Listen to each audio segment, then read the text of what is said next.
In George Orwell's 1984, there's a part where the government announces a generous increase in chocolate rations. Specifically, the Ministry of Plenty says that the chocolate ration is being raised to 20 grams per week, even though it had just been 30 grams the previous week. So it was a cut. The ration had gone down, not up. But the announcement is presented as celebratory, and citizens are expected to be excited and grateful without noticing the contradiction. In the story, Orwell was showing how propaganda works, how it often relies on you hearing two opposing truths, like chocolate went from 30 grams to 20 grams, but also the government just gave us a generous increase in chocolate, and then suppressing the contradiction. How it often relies on erasing the baseline. The faster you can get the public to forget the prior condition, the fact that they had 30 grams of chocolate before, the easier it is for people to be unable to accurately judge whether things are actually getting better or worse.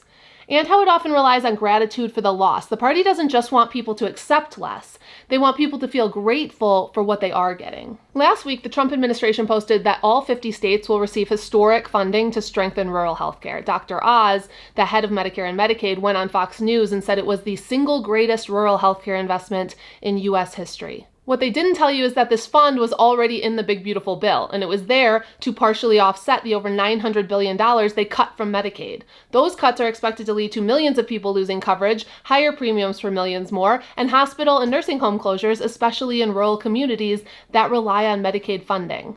So they cut over $900 billion and then in the same bill allocated a small portion of that back to rural hospitals that are now at risk of closing because of those cuts, and are celebrating it as a historic investment that we should be grateful for. It's like if your boss cut your salary by $900, then handed you back $50 and announced how generous they were. Or if they cut your 30-gram ration of chocolate to 20 grams and called it a generous increase that you should be grateful for.